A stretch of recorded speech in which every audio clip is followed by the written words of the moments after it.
अब हम बात करें दूसरी एक्टिविटी की, इन्वेस्टिंग एक्टिविटी की। इन्वेस्टिंग में क्या होता है, आप एसेट पे पैसा डालते हो, एसेट में से पैसा निकालते हो। See this is all the items which we are going to keep in investing activity. Cash flow from investing activity, कहाँ से पैसा आ रहा है। अगर आपने कोई एसेट बेच दी है, proceed from sale of fix asset, any tangible intangible किसी की भी बात करो, कोई भी अगर आप एसेट सेल करते हो तो उससे आपके पास पैसा आता है। Proceed from sale of fix assets. ऐसे ही इन्वेस्टमेंट्स को सेल कर देते हो, बट ये इन्वेस्टमेंट मार्केटेबल इन्वेस्टमेंट नहीं है, ये इन्वेस्टमेंट मार्केटेबल इन्वेस्टमेंट्स नहीं है, क्लियरली ध्यान रखना है। सो ये लॉन्ग टर्म इन्वेस्टमेंट्स हैं, इन्हें सेल करते हो, पैसा आएगा। लोन एंड एडवांसेस आपने दिए हुए हैं किसी को, उससे रीपेमेंट लिया तो भी आपको रिसीव होगा, तो भी आपको पेमेंट मिल रहा है। इंटरेस्ट ऑन इन्वेस्टमेंट, किसी भी तरीके से आपने कोई इन्वेस्टमेंट की है, चाहे ये इन्वेस्टमेंट हो चाहे लोन एंड एडवांसेस दिए हों, उसके इंटरेस्ट आ रहे हैं तो भी आपका पैसा आ रहा है। रेंट रिसीव, आपने प्रॉपर्टी में डाला है पैसा तो आपको रेंट रिसीव्ड हो रहा है, वो भी आपका इन्वेस्टमेंट है। डिविडेंड रिसीव्ड, आपने किसी कंपनी के शेयर्स में डाले हैं पैसे तो भी आपको पैसे रिसीव होंगे। सेम वे अगर आप किसी कंपनी के डिबेंचर्स में डालते हो तो आपको इंटरेस्ट रिसीव होगा, वो भी आपका इन्वेस्टमेंट एक्टिविटी है। तो पैसा आएगा वो इन्वेस्टमेंट एक्टिविटी से। जाएगा कैसे, आपने ये फिक्स एसेट्स खरीदे, अगेन पेमेंट कर रहे हो ये परचेजेस के लिए, एस फिक्स एसेट्स के लिए, इन्वेस्टमेंट्स के लिए आप पेमेंट कर रहे हो क्योंकि आप उन्हें परचेज कर रहे हो। लोन एंड एडवांसेस गिवन, आप सामने वाले को लोन दे रहे हो तो पैसा जा रहा है, this is used, this is flow. तो फ्लो और यूज को आप दोनों को सेटल करोगे, then you will see final answer use आ रहा है या फ्लो आ रहा है। बहुत छोटा है, ज़्यादा प्रॉब्लमेटिक नहीं है, बट यहाँ पे हमें एसेट अकाउंट बनाना पड़ता है। कब पता कैसे चलेगा कितनी परचेज कितनी सेल, कई बार सेल दी होती है परचेज नहीं दी होती, परचेज दी होती है सेल नहीं दी होती, तो हमें अकाउंट बना के इजीली मिल जाता है। हमें पता है एसेट का ब्रॉट डाउन आता है डेबिट में, कैरेट डाउन आता है क्रेडिट में। यहाँ पे हमने अभी लास्ट सम में किया, सेल करेंगे बैंक, लॉस। डेप्रिसिएशन, अगर एक्यूमुलेटेड डेप्रिसिएशन नहीं है तो टोटल डेप्रिसिएशन आएगा। यहाँ पे एक्यूमुलेटेड है तो जो मशीन सेल हो रही है उसका जो डेप्रिसिएशन आपने एक्यूमुलेटेड डेप्रिसिएशन से ट्रांसफर किया है वो आएगा। तो ये डेप्रिसिएशन आपको समझना पड़ेगा, अगर एक्यूमुलेटेड है तो वो वाला जो ट्रांसफर किया है, नहीं है तो फुल डेप्रिसिएशन। फिर गेन आप लिखोगे डेबिट में और आपका बैलेंसिंग फिगर आइदर सेल होगा या परचेज। अगर परचेज दिया हुआ है तो सेल होगा, सेल दिया हुआ है तो परचेज होगा, ये दोनों दिए हैं तो लॉस या गेन, डिपेंडिंग दोनों में से एक चीज़ आएगी। तो आपको कुछ ना कुछ तो बैलेंस इसमें मिलेगा जो आप यूज़ करोगे आइदर इन्वेस्टिंग में और ऑपरेटिंग में। अब हम करते हैं इन्वेस्टमेंट के कुछ सम्स, इन्वेस्टिंग एक्टिविटी के कुछ सम, पर्टिकुलरली इन्वेस्टिंग एक्टिविटी के ही। बाद में हम इसको सम अप करेंगे पूरे को, पर पहले अभी हम 2-4 सम करते हैं जिसमें हम इन्वेस्टिंग एक्टिविटी निकाल पाएँ। Cash flow from investing activity, उसका एक सम कर रहे हैं। अभी हमने देखा था कि उसमें क्या क्या चीज़ें हमें ऐड करनी है, क्या क्या चीज़ें हमें लेस करनी है। ऑब्वियसली इन्वेस्टिंग एक्टिविटी से जो भी पैसा आ रहा है उसे ऐड करना है, इन्वेस्टिंग एक्टिविटी में जो पैसा जा रहा है उसे माइनस करना है।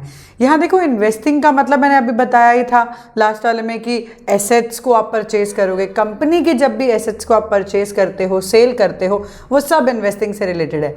उसके अकाउंट्स बनाना बहुत ज़रूरी होता है। अकाउंट्स में अगेन एसेट का हमें पता है it is a real nature. Real nature मतलब debit what comes in, credit what goes out. इसका ओपनिंग बैलेंस डेबिट में होता है, क्लोजिंग बैलेंस क्रेडिट में होता है। See this is one question, मैंने इसको बहुत छोटा लिया है स्टार्ट करने के लिए, फिर हम करेंगे थोड़ा थोड़ा and at the end we will do combined sum, जो सब में सारी एक्टिविटी आ जाती हैं। देखो X limited has machinery written down value of which on 1st April 2017 9,60,000, on 31st March 2018 10,50,000। ठीक है, अब यहाँ पे हमें दिया हुआ है क्या, बैलेंस दिया हुआ है मशीनरी का, opening balance and closing balance. Depreciation दे दिया है पूरे साल का। मशीनरी एक सेल की है 25,000 में जिसका रिटन डाउन वैल्यू है 20,000। रिटन डाउन वैल्यू का मतलब क्या होता है, रिटन डाउन वैल्यू का मतलब होता है कि डेप्रिसिएशन कट कर आया है, डिमिनिशिंग बैलेंस होता है। जब आपको याद होगा डेप्रिसिएशन आपने 11th स्टैंडर्ड में किया था, हर साल सेम डेप्रिसिएशन लगे तो वो स्ट्रेट लाइन, और हर साल अगर जो मशीन की कॉस्ट पे जो डेप्रिसिएशन लगता है उसे रिटन डाउन बोलते हैं, डिमिनिशिंग बोलते हैं। तो यहाँ पे उसकी वैल्यू, डेप्रिसिएशन की वैल्यू कट कर आई है। ठीक है, तो पहले एक काम करते हैं, बनाते हैं अकाउंट, फिर समझ में आएगा क्या आ रहा है क्या जा रहा है, उस हिसाब से हम इन्वेस्टिंग एक्टिविटी भी बनाएंगे। अकाउंट के लिए again as I told you, बहुत फॉर्मेट को बहुत फॉर्मल होने की ज़रूरत नहीं है क्योंकि ये नोट्स है। नोट्स में अगेन चलता है इतना, थोड़ा बहुत ढंग से बना दो कि ताकि जो एग्जामिनर है उसे समझ में आए कि आप क्या लिख रहे हो, बस इससे ज़्यादा कुछ नहीं। पर्टिकुलर यहाँ पे रुपीस, ओके, ये क्रेडिट साइड है, ये डेबिट साइड है। पर्टिकुलर्स यहाँ पे बैलेंस ब्रॉट डाउन लिखोगे, मैंने BD लिखा है, आप लिखते हो बैलेंस, पूरा बैलेंस ब्रॉट डाउन। मैं बैलेंस BALBD मतलब बैलेंस ब्रॉट डाउन। नॉर्मली जब भी हम नोट्स में बनाते हैं तो उतना ज़्यादा, अगेन जैसे मैं बोल रही हूँ, उतना ज़्यादा फॉर्मेट को उतने अच्छे से फॉलो नहीं करते जितना हम उसको फॉर्मली बनाते हैं, ठीक है। चलिए, बैलेंस कितना है हमारा, brought down opening balance that is 9,60,000, 9,60,000 हमारा है। 31 मार्च उसे हम लिखेंगे, यहाँ नीचे लिखेंगे बैलेंस कैरिड डाउन, लास्ट में लिख रहे हैं 10,50,000, ठीक है। Balance brought down, carried down कर दिया। अब जब भी मशीन की वैल्यू डाउन होती है, मतलब मशीन जा रही है, तो क्रेडिट साइड पे, आ रही है तो डेबिट साइड पे, मतलब purchase is on debit and sale is on credit. यहाँ पे दिख रहा है कि एक तो डेप्रिसिएशन मतलब उसकी वैल्यू को रिड्यूस करता है, मतलब क्रेडिट साइड लिखना है हमें।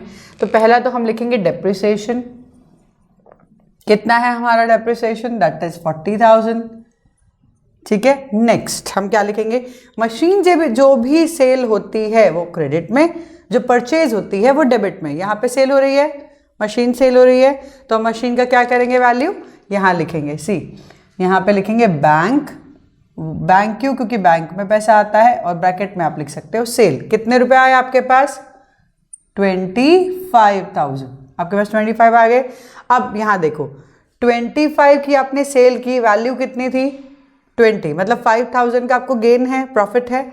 गेन आप डेबिट में लिखते हो, लॉस आप क्रेडिट में लिखते हो। आप सोचोगे ऐसा कैसे मैम, नॉर्मली जर्नल में तो उल्टा होता है कि क्रेडिट साइड पे हम लिखते हैं गेन और डेबिट साइड पे हम लिखते हैं लॉस, लेकिन ये लेजर है बेटा। तो लेजर में क्या होता है, हम उल्टा जाते हैं। लेजर में नॉर्मली देखना, अकाउंट को डेबिट किया जाता है दूसरे अमाउंट से, है ना, जब वो डेबिट होता है।